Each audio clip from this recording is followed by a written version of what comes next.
തലക്കുളത്തൂർ ഗ്രാമപഞ്ചായത്തിന്റെ ആഭിമുഖ്യത്തിൽ കാവ്യ സായാഹ്നം സംഘടിപ്പിച്ചു. കവി വിജു വി രാഘവ് ഉദ്ഘാടനം ചെയ്തു. വായനാ പക്ഷാചരണത്തിന്റെ ഭാഗമായാണ് കാവ്യ സായാഹ്നം നടന്നത്. തലക്കുളത്തൂർ ഗ്രാമപഞ്ചായത്ത് വായന പക്ഷാചരണത്തിന്റെ ഭാഗമായി കാവ്യ സായാഹ്നം സംഘടിപ്പിച്ചു. പുതുതലമുറയിലെ ശ്രദ്ധേയനായ കവി വിജു വി രാഘവ് പരിപാടി ഉദ്ഘാടനം ചെയ്തു. കവിതകൾ കാലഭേദമന്യേയുള്ള പ്രവാഹമാണെന്ന് വിജു വി രാഘവ് പറഞ്ഞു. നിറയെ പുസ്തകങ്ങളുടെ ഭാഗമായി ഓഫീസുകൾ തോറും കയറിയിറങ്ങി ജീവിതം വായനയ്ക്ക് വെക്കുന്നു ഒരുത്തൻ. നിറയെ പുസ്തകങ്ങളുടെ ഭാഗമായി ഓഫീസുകൾ തോറും കയറിയിറങ്ങി ജീവിതം വായനയ്ക്ക് വെക്കുന്നു ഒരുത്തൻ. മനുഷ്യരെ പ്രതിയുള്ള നമ്മുടെ അധിക കരുണയിൽ ഇവരൊക്കെ കാണാമഴയ്ക്ക് തന്നെയാവും ഇനിയും.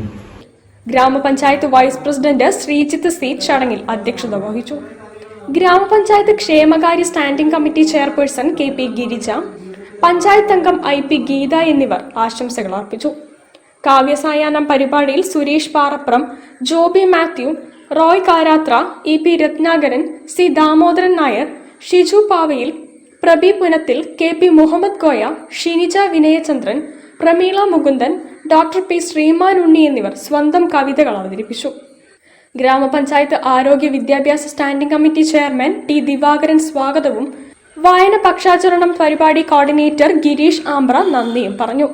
ജൂലൈ 6 നടക്കുന്ന ബഷീർ സാഹിത്യ സംവാദം, പുസ്തക ചർച്ച, പ്രാദേശിക എഴുത്തുകാരെ ആദരിക്കൽ എന്നീ പരിപാടികളോടെ തലക്കുളത്തൂർ ഗ്രാമപഞ്ചായത്ത് ഈ വർഷം സംഘടിപ്പിക്കുന്ന വായന പക്ഷാചരണ പരിപാടികൾ സമാപിക്കും.